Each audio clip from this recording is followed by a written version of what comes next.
Hey there, and welcome to YAS, a stripper podcast. On this podcast, we'll discuss how classifying each other as people and workers is dangerous to society and marginalized groups of people.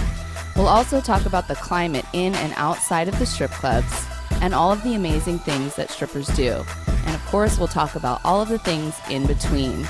I'm your queen, A.M. Davies, and this is YAS, a stripper podcast. Well, guess what? I'm AMD, the queen of sexy, in case y'all forgot. And I am just so jazzed about this next interview that you're about to listen to.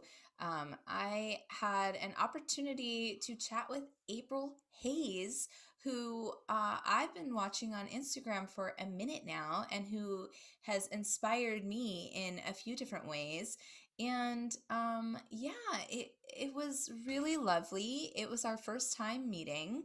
And one of the things, if you've been listening for a while, you know that I like to stalk people's Instagram accounts. And so I learned a few new things about her via Instagram. But then in our conversation, she was speaking and she said kind of a big word that I had never heard before. And I asked her about that word, which led to her kind of coming out, and I won't spoil it for you. And you're not going to expect the way that she came out, and I wasn't expecting it either, but um, it was such a lovely conversation, and I am so floored and honored that she felt comfortable enough to sort of come out in this way here on this show. Um, it just warms my heart. You have no idea. And it just reminded me of how grateful I am for this show, because, I just recorded uh, last week, about my trials and tribulations. And I am looking for things to be very grateful for. And I'm looking for things to bring me joy and love and light. And in this particular recording of this episode, I realized, yes, this podcast brings me so much joy, and I'm so grateful for it. And I am so grateful for all of you.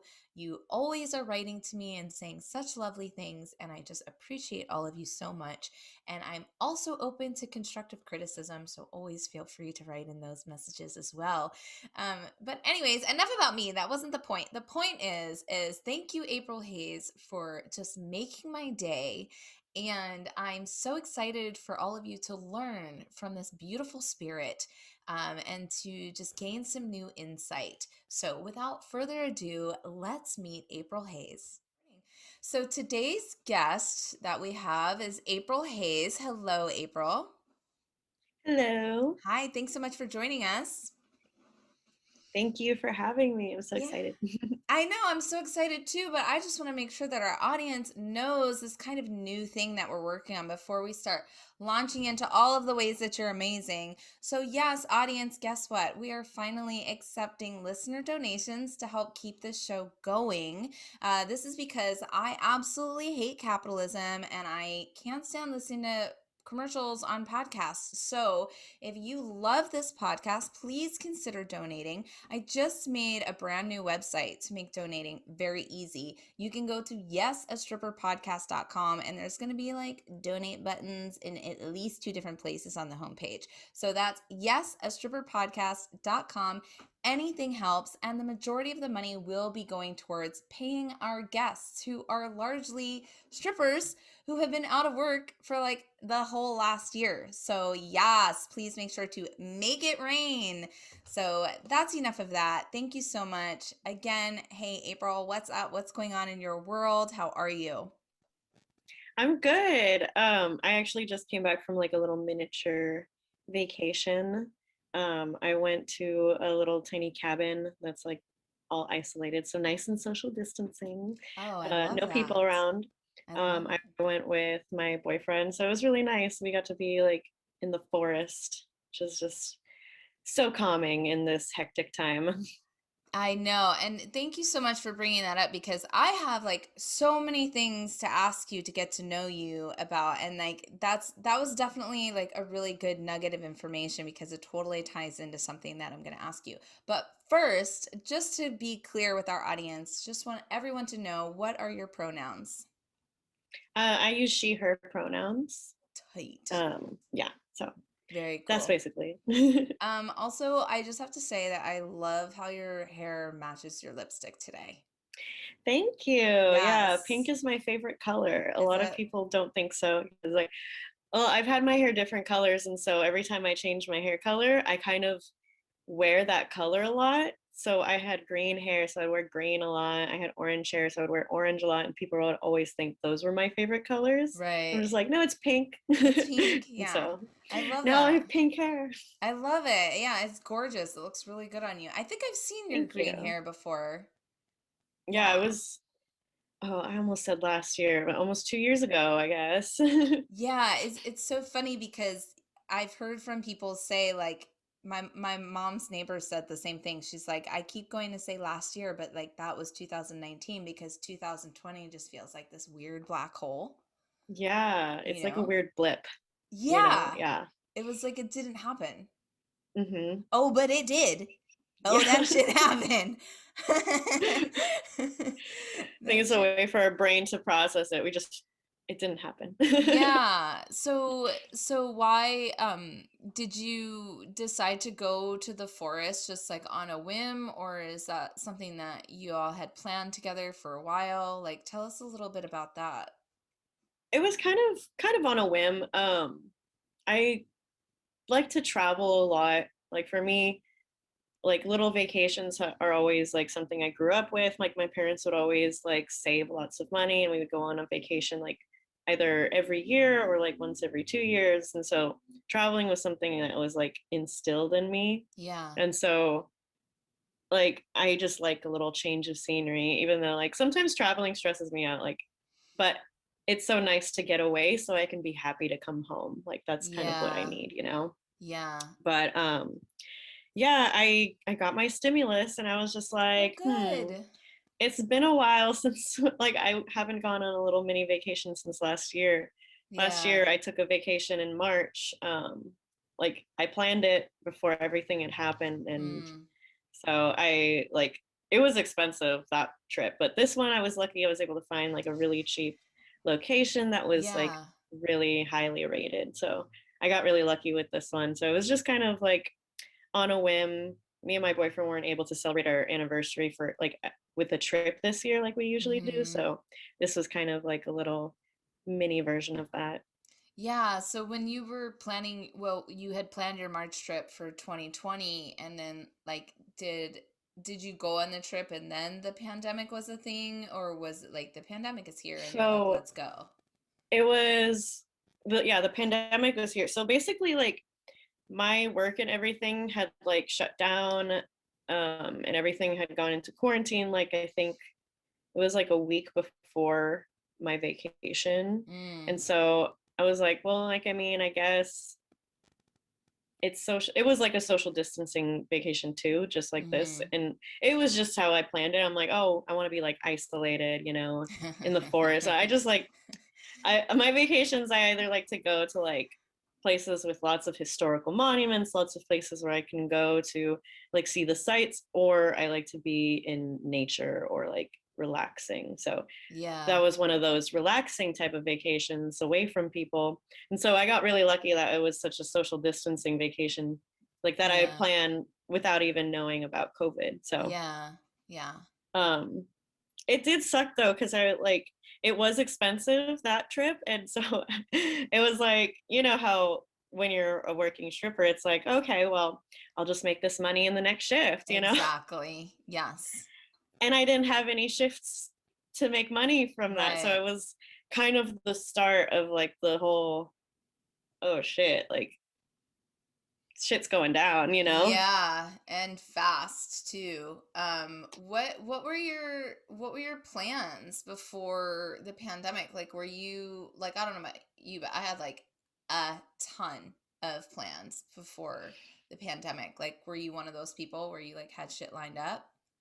Yeah, I had quite a bit actually. So I was talking to the studios about teaching and stuff, Mm, and I'm lucky that one of the studios reached out to me a few months into the like into the summer last year. They reached out to me and were like, "Hey, we wanted to hire you before our studio got shut down, but we still want to like have you as a teacher. So that didn't get completely messed up. But yeah, I was like supposed to start teaching sooner in the year. I had like a burlesque competition that I was going to do. Oh, It you were was kind gonna of like, put it on, you mean? Like you were gonna host it? oh no, it was like Oh. a performance. So Oh, I okay, was going to gotcha. be performing in it, but like it was kind of like my debut like Mm-hmm. performance thing, like my first ever like event that I did where it Mm-hmm. was a competition and like I win a prize, you know, cuz like I had done PSO also last year, but it Mm-hmm. was kind of like a throwaway thing like, oh, I'm just going to see how this is. So like Yeah. this was something that was actually like important to me because then it's like, oh, then I can actually have my name out there in like the Yeah. Bay Area scene because in the Bay Area, it's kind of hard to like make these connections and get into like performing in the Bay Area unless you know people. And like Okay. for me, like um I'm like neurodivergent and so I have a really hard time socializing. And so that's like one thing that has been really difficult for me. It was like I know the people who put on shows and stuff. I follow them, they follow me, but we don't have any sort of relationship where they could be like, hey, can you come perform for this, you know? Mm-hmm. And so that was like my first in, Mm-hmm. and then it got Mm-hmm. canceled. I'm like, damn Yeah. it. What is that word you used? Neurodivergent. Neurodivergent. So that basically means that I have a different neurology Oh. than other people. Mm-hmm. It encapsulates like ADHD, dyslexia, Oh. autism, uh, or ASD, autism spectrum disorder, et cetera, et Okay. cetera. So I was diagnosed with ADHD when I was in sixth grade. Mm-hmm. And very recently, I've come to terms that I am autistic as well. I have not received a formal diagnosis, but self diagnosis is highly accepted and valid within the autistic community, Okay. especially because for women and adults and women of color specifically, it's really hard to get diagnosed. Okay. Um, I've actually tried to go through all the proper channels to get a diagnosis, but then they're like, we don't diagnose adults. And in some places, well, like many places, a diagnosis and testing is like over $2,000, $3,000, and I can't Wow. afford that. Yeah. Yeah. Oh my gosh, thank you so much for sharing all of that. I wasn't expecting such an amazing answer. I feel like I just learned so much in like 60 Yeah. seconds. Yeah. Yeah. I mean, it's info dumping for you, you know? No, I mean that's why we do this podcast and talk to different people, and like I had no idea and I would have never, and now I have more questions too, if that's okay. Yeah, totally. Like, Okay. I've actually been thinking about, um, I guess coming out more publicly about Oh, being autistic. And so, like, okay. I guess this is like a good opportunity because I feel comfortable, Okay. discussing it here, you Okay. know? Yeah, okay. I guess what made you think to look into potentially autism as a thing that is apparent for you? So I feel like this has happened to a lot of people, I guess, but a lot Mhm. of times it's like TikTok kind of. Yeah. TikTok kind of does this thing where the algorithm will show you videos that they think that you'll be interested in, they think you'll like. And so for me, I was getting like a lot of videos on ADHD and being neurodivergent.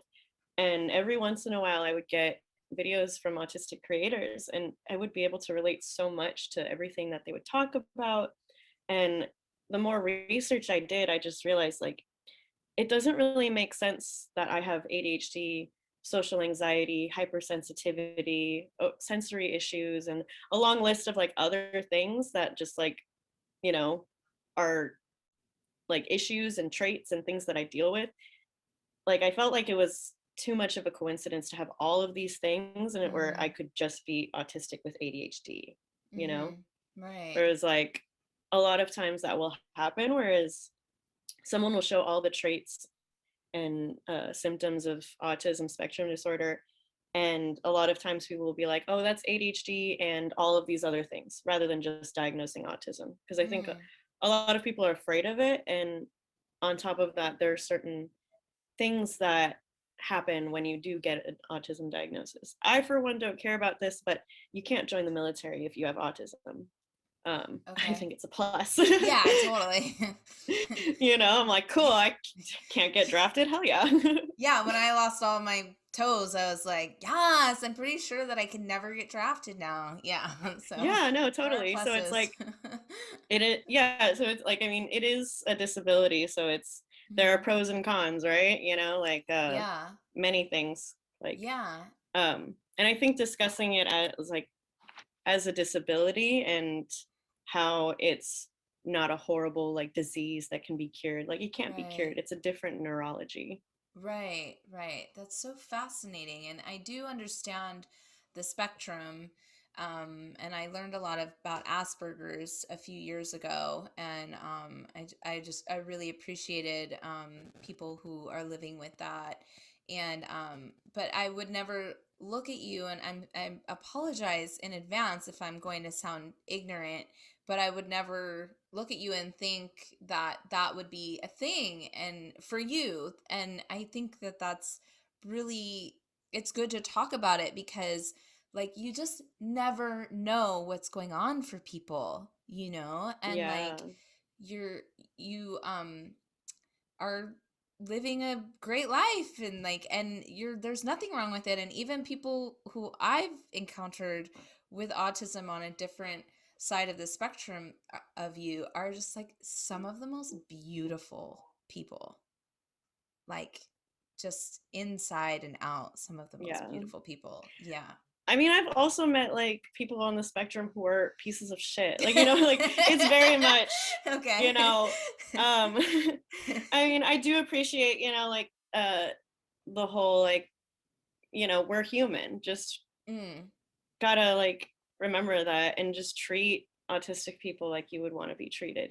yeah. And so like, yeah, absolutely seeing the beauty in everything that a person has to offer. That's I get what you're saying, absolutely. Hmm. Yeah. um but yeah, I like to say this thing because this is something that is often said within the autistic community, is that if you've met one person with autism, you've met one person with autism, because every single case is different. Every Mm, single person is different. And interesting. like with the spectrum, it's more of like, it's not like a linear Hmm. spectrum. Okay.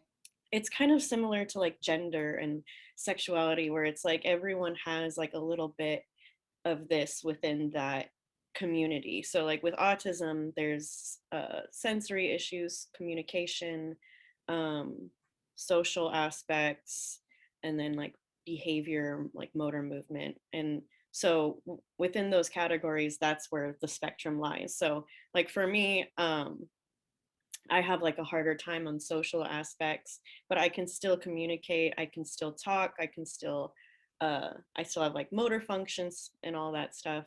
Um, but yeah, I do like tend to have like really hard issues with like keeping friends and like Hmm. relating to people. Um, and yeah, it's just something to like deal with. And I think um, one of the like models that people like talk about is that for a lot of people, like autism is only a struggle when other people make it so. So, like being disabled isn't really disabling unless you live in a world that doesn't cater to you, you know? Hmm. And I'm sure you can very much understand that. Hmm. Like Yeah. for me, like I feel like me being neurodivergent is a reason why I am a stripper and a performer is Hmm. I can't do like school. Like I have a Hmm. very, very hard time with it. Hmm. Um, I've tried and tried and tried, but like whenever I'm doing something that I don't like, it's like my brain literally shuts down. I can't Hmm. intake in information like math. Nope. I feel I similarly yeah, about math. Yes. yeah. So like for me, like it's not just you got to push through and get through school to get your degree. It's so stressful, it's so debilitating for me to go through school that it's just like there's no point, especially when I figured out like I'm a performer, I'm a very Hmm. like go go go, I got to do this, I got to I have to like be physically active and stuff like that. And Mm-hmm. so for me, stripping and dancing is just like perfect for me, you know? Yes, I love it. And it looks like you do a lot of it too. So, yes, I was stalking you on Instagram today. Hmm. And you're constantly pole dancing, it looks like. You're always on the pole Yeah, or the lyra. Yeah. I try.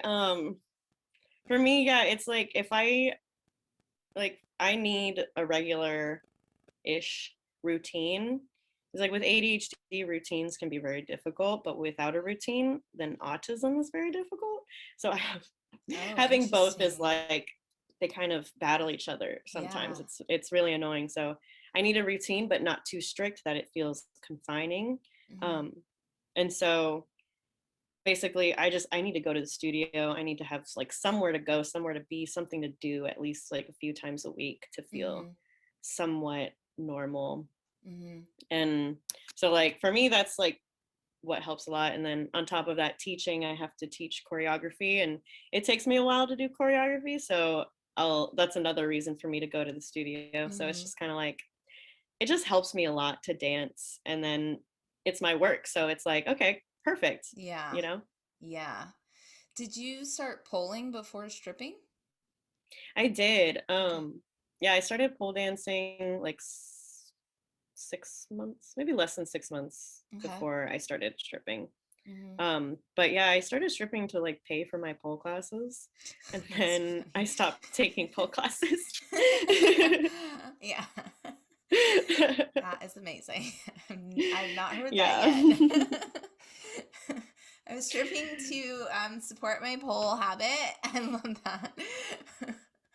Um, Yeah, I was working at Starbucks, and minimum wage in the Bay Area does not go very far. Minimum yeah, wage anywhere does not go any far. I know. Yeah. Um, so I noticed too that so you've been stripping for 2.5 years. Was that 2.5 years that you were in the club before the pandemic, or are you including 2020 in the 2.5 years? I'm including 2020 because I've Okay. been like dancing on and off. I've been doing virtual shows, and I've been like working kind of Yes. on the low Yeah. events and stuff like that, invite only. So like I've been still working as much as I can, as much as possible Yes. during the pandemic. So I'm just like I'm still Yeah. continuing it, you know. Yeah, I saw you did a show called Forbidden Circus. I haven't heard of that one yet. Can you tell us about it? Yeah, it's pretty new. So it's put on by Spooky Spice, Oh. River Dawn. She's I don't know if you know her, but her Instagram name is all spelled with the letters and numbers and stuff. So Yeah. I I've can't really seen it. remember how it goes. I've definitely seen it. Yeah. Yes. Yeah. So you know who I'm talking about. Yeah. All Uh-huh. tatted up, super Mm-hmm. cool. Yeah, so she's put on a virtual show for predominantly for strippers and sex workers, but other performers welcome as well, queer performers, etc. Anyone Mm-hmm. really. But it's mostly for sex workers and strippers to perform. And so it's like showcase your talents kind of thing, which is really cool. So like we've had people who, they do like their singing, they will do like perform a song, like they'll rap or something, or Awesome. um who was it? Josie. Oh yeah. She did a fire show and Of course, hula hooping. yes. Yes. Yeah, it was really cool. So it's we've only done two shows, and I think the next show is going to be on the like a new moon, maybe in May. Okay. But yeah, it's fairly new, but it was fun. It's cool. Okay, cool. Yeah, I want to check that one out for sure. Hmm. Definitely. And so, like, what's it like? Because I did this for a while. I was a polar and a stripper, and I was like in both communities. What's that like for you now when, like, I feel like in the last 2 years specifically, it's been, I don't want to say a clash, but like there's just been more conversation around the appropriation of sex work and strippers by pole dancers. Like, what's that been like for you, be as you know, a baby stripper being in both kind of realms?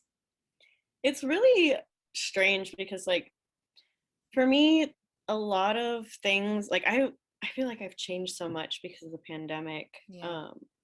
I'm a lot more easily triggered now. Like I think you understand that. Oh It's yeah. like yeah, there's just I feel like I'm constantly like on the lookout, waiting for someone to say some bullshit, waiting for something to happen, and it's just like I'm Yeah. trying to like get myself to chill and relax and be like, okay, not everyone's against you, okay?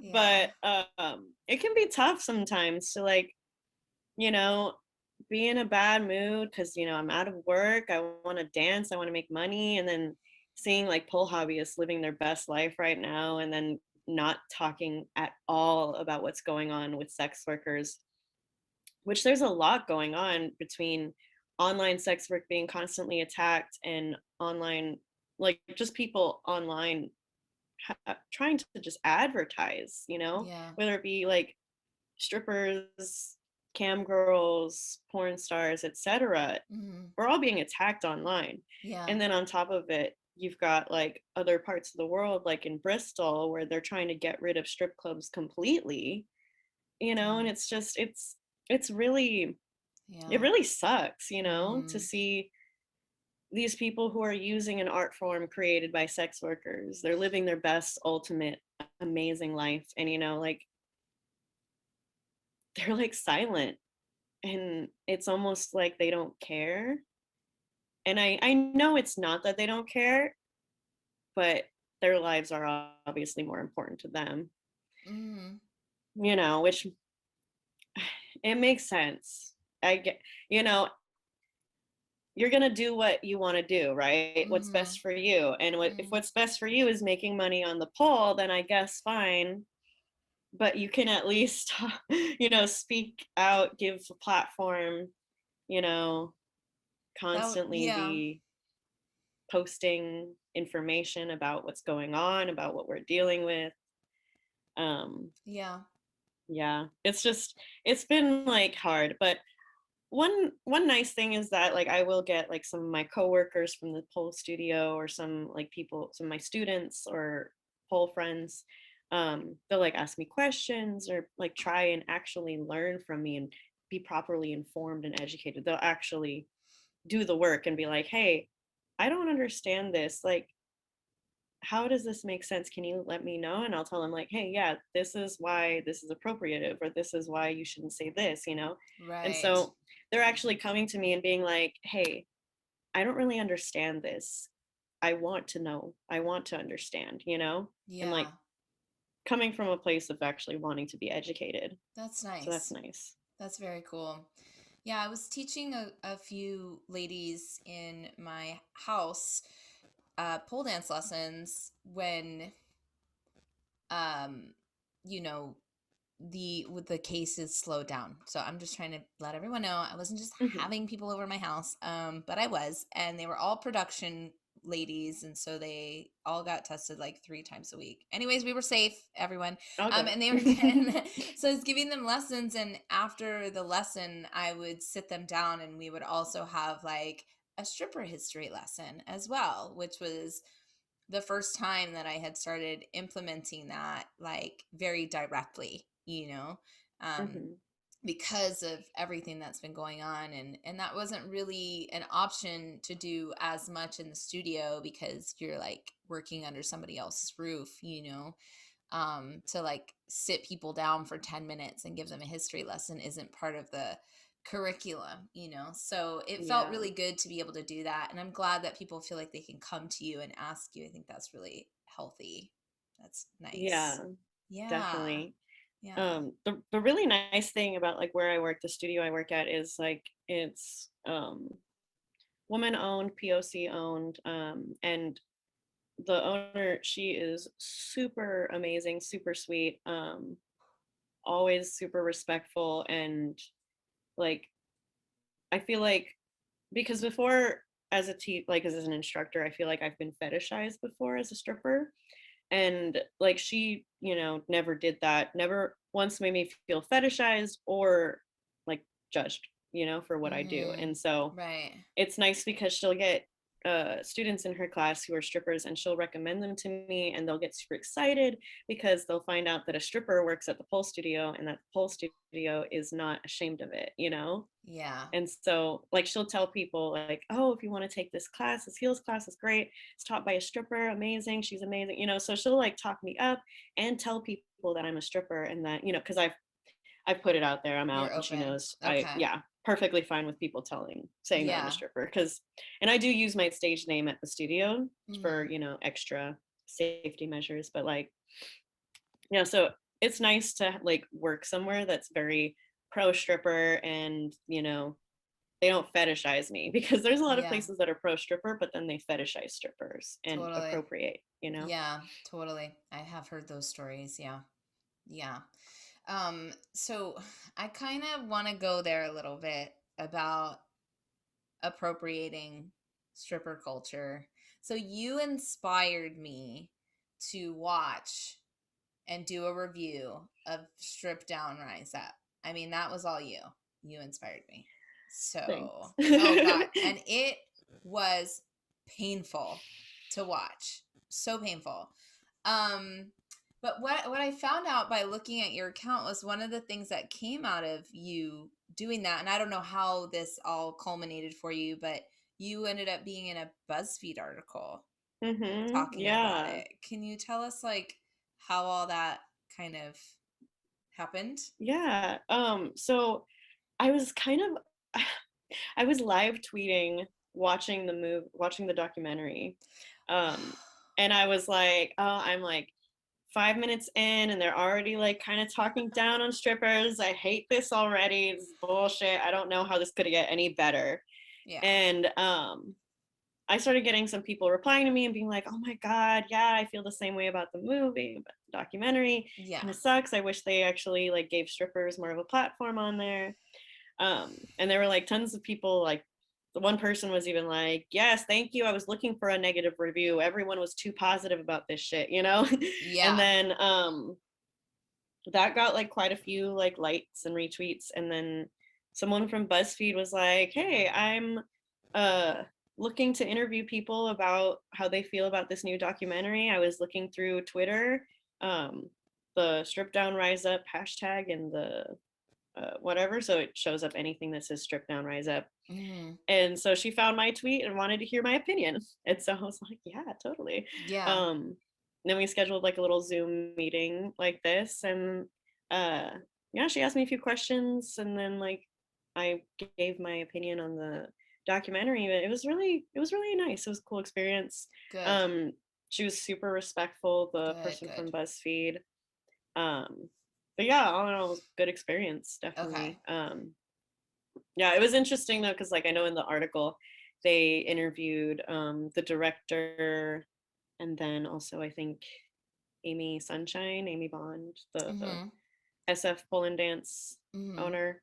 Um, so I thought that was pretty interesting that they gave them a platform too, even though they already had a platform. But Yeah. gotta tell both sides of the story, I guess, you know. But it was a Yeah. good experience though. That's awesome. Yeah, and just to give everyone like full context, we're talking about the Strip Down Rise Up documentary that's on Netflix that is about Sheila Kelly and the S Factor.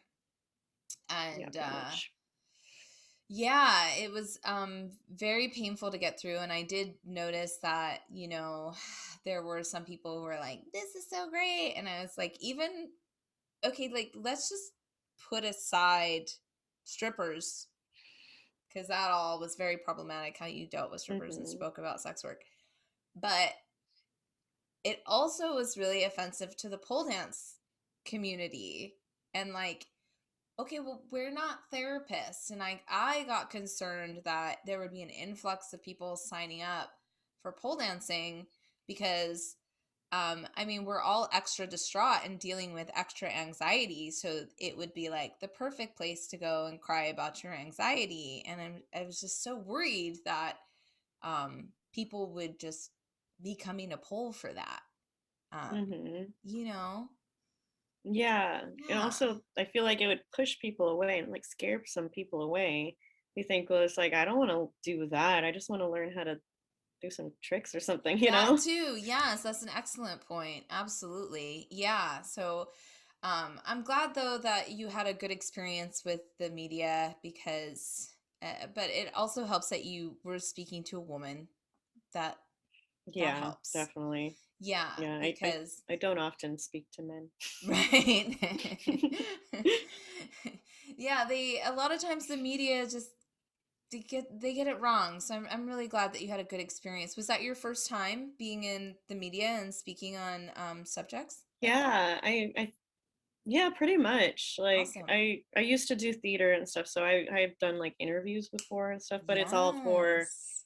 uh promotion stuff. So it was my first time actually being asked for my opinion, which is like, Yes. you want my opinion? Let me like vomit on you. Yes, I love that. I think it's great that they gave strippers a platform. So thank you for doing that for our community. That's Mhm. very Yeah, needed. of course. So you mentioned that you were in theater, and I definitely have that in my notes to talk about. So do you feel like you like theater just helped you naturally transition into like doing pole and stripping? Yeah, definitely. One of the first shows I ever did after like getting out of high school and not doing like school theater was Rocky Horror. Oh, And tight. so if you've seen the Rocky Horror Picture Show, it was based off of the Rocky Horror Show. Mm, And so I did the Rocky Horror Show and at like one of the local theaters, and I had to be in lingerie like for like half of the show. yeah. And I was like 18, and it was like my first time ever doing like any sort of like sexy performances and stuff, because like the last show I had done I had played a pig. um the I was in Shrek the Musical before I did Okay, Rocky okay, Horror. thank you. Thank you for the Yeah, no. context. Yeah. So Shrek the Musical to Rocky Yeah. Horror was a big transition. Yeah. And then my parents actually, my family came to see me on that show, and they sat at the front row, and it was so great because the choreographer sat them in the front row, and they sat them right where I had to sit and like open my legs in my No, lingerie, and then someone had to come between my legs and dance in between my legs. And so hilarious. it was like, kind of my first taste of that, like sexual performance. Yeah. And, like it was great. It was fun. And then like after that, I would always get kind of typecast as a slut sometimes. And so Oh. I would either be cast as like the sassy side character or lead, Yeah. or the slut character. Yeah. I mean, And that's the best so character, you know, in my honestly, opinion. Yeah.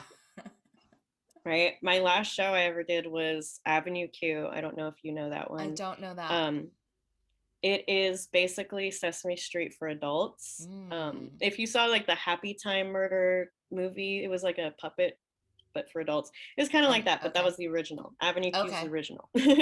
But the character I played was called Lucy the Slut, and she was a pink puppet with Yes. big old boobs, like Yeah. huge, huge titties. Yeah. And it was so fun and so great. Just like, so like I already had tapped into that, sexual side of me. I was like completely fine with going on stage and being in front of an audience in lingerie and Yeah. in risque clothing and acting sexual and all that. And so for me, like when I took my pole classes, I was like, oh, pole classes are nothing. I'm not scared Right. of taking a pole class. Right.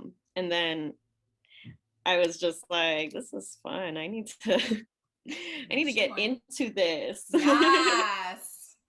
Yes. Yeah, so that summer I started stripping, and I liked it a lot more than I anticipated, which I don't know why, like I thought that I wouldn't like it, but yeah, it was just like every time people ask me, was it hard to audition? Was it scary to audition? It was like got to audition without having to sing a song or give lines. That was easy as shit. Yeah, totally. Especially like with your background in theater and you've already learned how to pole dance. Like, yes, amazing. Dang, I wish I had that set up. I was like, oh, let's wing it. I have no idea what I'm doing. It was bad. So I bet yours was pretty good. It wasn't bad. Yeah. I ran into the pole Okay. my audition.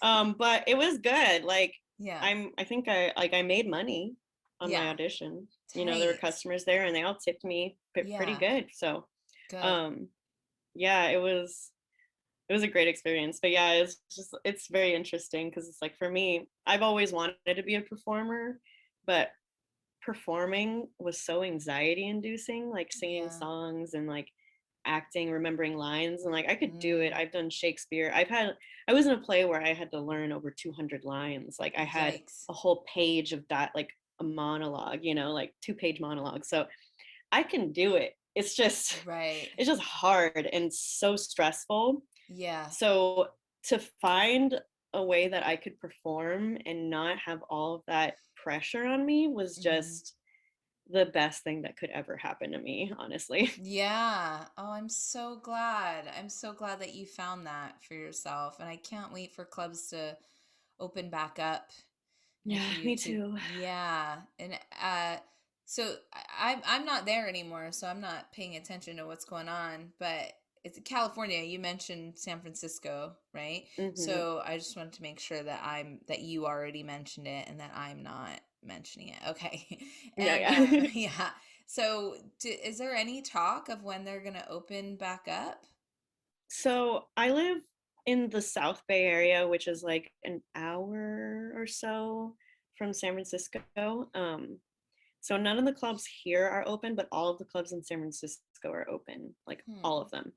Hmm. Um, they're opened weird though. Like apparently there's no stage, and like so one of the clubs, which is Crazy Horse, Hmm.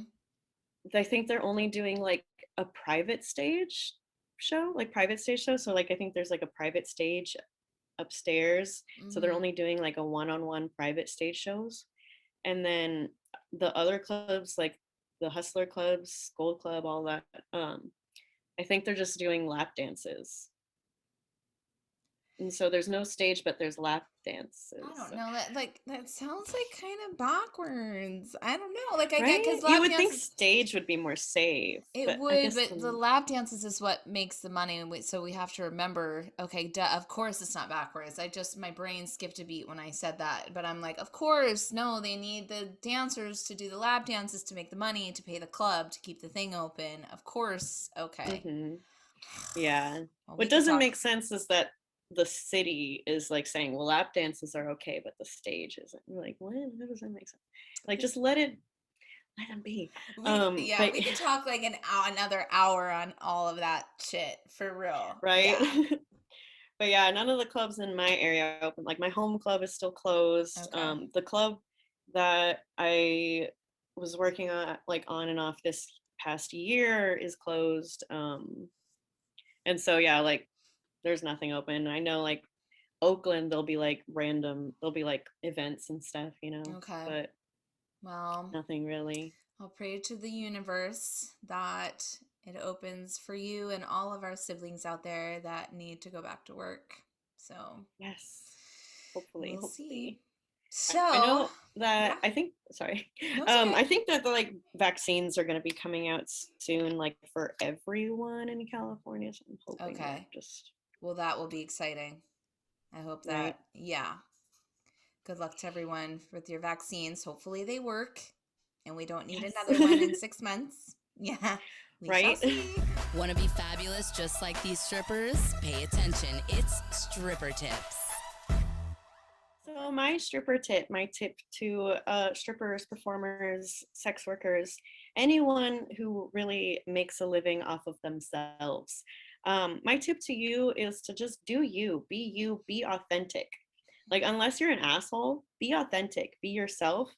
Because people love authenticity. And even if some people don't like who you are, there's always going to be people who will like you. And so there's always a market for Mm, you, basically. You just gotta find it. yeah, thank you. That's my advice, my I stripper love tip. it. Thank you. Get ready for our rapid fire question round. It's time for 4 for 1. If you could travel to one of the planets, which one would you go to? Mars. I'm an Aries. Okay. Mars is probably the safest one for us to go to. So that's a really good answer. Probably. Yeah, Yeah. I think I so. feel like I would like to set up the pole on Mars, like my stage pole on Mars, Yes. and do like, oh, that would be crazy. That would be great. That would be so fun. Yes. Next question. If you were a drink, what drink would you be? Hmm. A Mexican mule. All right. So it's like a Moscow mule, but with tequila. Yes, definitely. I know exactly what that Extra is. lime juice. Extra Yes. lime. I love tequila. Vodka's gross. If there Right. was a zombie apocalypse tomorrow, what would be the first thing you would do?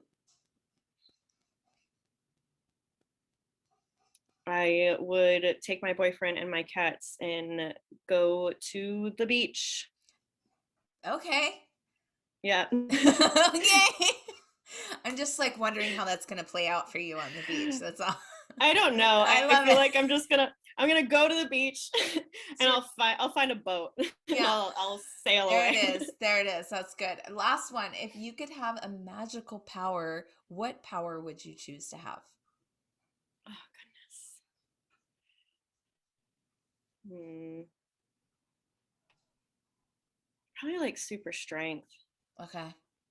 Yeah. Mm-hmm. I've always had like noodle arms Okay. until I started pole dancing, and Mm-hmm. even now, like I can't do a push up or a pull up that Okay. well. Like Yeah. I'm still not that very strong, even though I You'll can get do a there. lot on the pole. You'll Yeah, get there. but I Yes. think super strength because I would want to like I feel like there are people who um there was this so I did Much Ado About Nothing in Okay. college.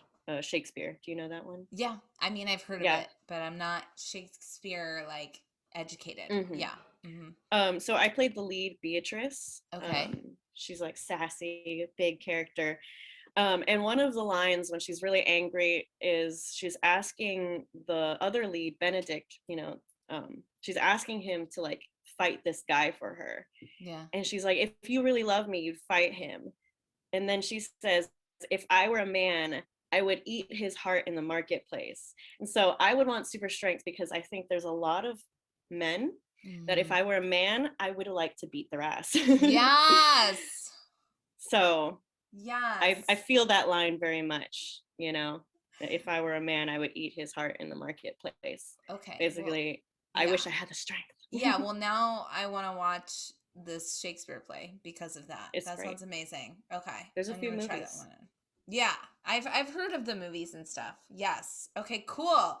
Wow, that was great. And I just thank you so much for sharing so authentically and all of the things. I wasn't expecting some of the road that we went down, and I'm just like so grateful to learn more about you, and I'm honored that you felt comfortable enough to talk about your autism and coming out, and that I just am so honored. So thank you for that. Thank you. Yeah, Yeah, of course. Yeah, I feel great. Thank you for, creating this space. you're welcome. Would you like to tell everyone where to find you and where to follow you, etc.? Yeah. So I am on Instagram at April Haze 14. I also I don't know, am I allowed to say it? The You could site? say whatever you want. Okay, I have an OnlyFans. Yes. Also at April Haze 14. It's all stripper content, Mm-hmm. so don't expect anything too much, but Okay. there are sexy nudes, etc., performances, stuff Okay. like that. And I have a Twitter and TikTok. Those ones are April Haze 114 because my original accounts were deleted. Mm, um, sorry to hear yeah, that. all of my backups are April Haze 114, by the Okay. way. So Okay. Cool. yeah, Thank you so much again. And I'm just so happy to have had you. And thank you so much to everyone for tuning in. And one last reminder, we are accepting listener donations so that we can pay your host and potentially new hosts and guests who have been out of work during the pandemic. So to make those donations, you can go to astripperpodcast.com, our brand new website that I just built last week. Yay! Thanks again, April, and thanks again, audience, and we will be in your earbuds next week. Bye. More on Instagram at Period Podcast Network. Be sure to follow us on Instagram too at YAS, a Stripper Podcast, and you can find us on Twitter at YAS, a Stripper Pod. Please like, subscribe, and rate YAS, a Stripper Podcast here on YouTube.